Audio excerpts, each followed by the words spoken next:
Paano mo alam nandito ako? Sinabi ni Mocha, nakipagkita raw to sa'yo si Jonas. Magpa-check ka na ba ng ulo mo? Parang bilis mo naman nakalimot doon sa pinag-usapan natin. Pwede ko ipaalala sa'yo.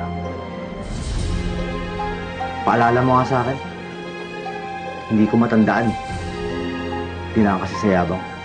Yaman din lang na mayabang ako. Hindi ako nasasagot sa pampa-hospital mo. E di okay. Para mawabantayan ako ulit ni Isabel. Ano ba kayong dalawa? High school ba kayo? Nasa classroom ba tayo?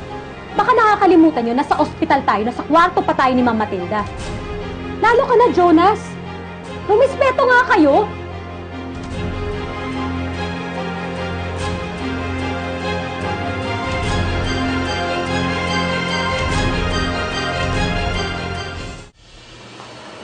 Benedict, di ba nasabi ko na to sa'yo? Alam mo naman yung dahilan kung bakit ako nakikipagkita kay Jonas. Ako oo, pero siya hindi. Pero ang gusto mong gawin ko, sabihin ko sa kanya yung totoo para hindi na kayo magbasagan ng mukha.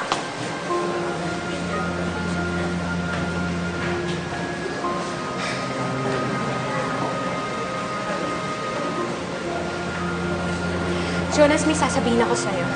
Hindi na Isabel, ako na muna. Truce, pre. May the best man win.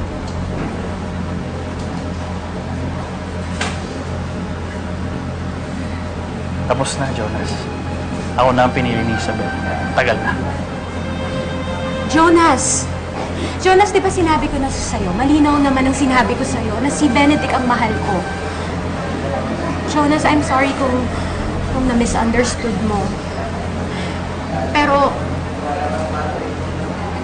kaya lang naman kita linalapitan dahil gusto ko sanang makasama ko si Catherine.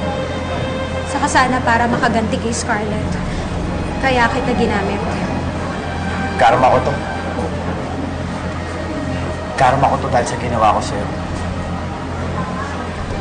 Siguro nga kulang pa eh. Pero sana, hayaan mo pa rin ako na tumulong sa'yo. Kasi isa naman yung gusto natin, di ba? Ang hanapin at panagutin yung taong nanakit sa mga mahal natin.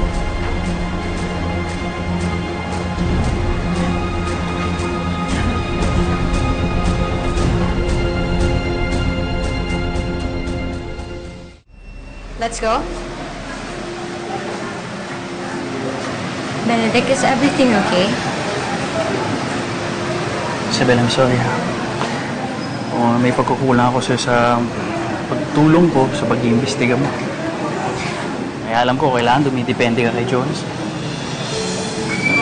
Hindi naman, pero kasi pareho lang kasi kami nang hinahanap.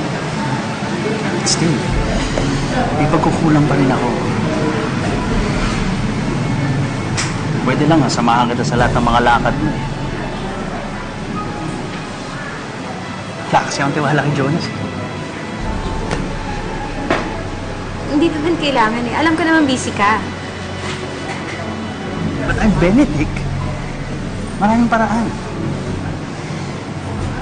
Bukas na bukas, may sasama na sa'yo sa lahat ng mga lakad mo. Kung may kailangan ka, may iutos ka, sibihan mo lang siya. Gagawin niya para hindi mo na kailangan gamitin si Jonas. Hindi ko naman kailangan. Isa. Compromise. Gusto ko meron akong anino ko na sumusunod sa'yo. Pero pag may narinig ako na may ginawa si Jonas na hindi ko magugustuhan, siya na ang bahala.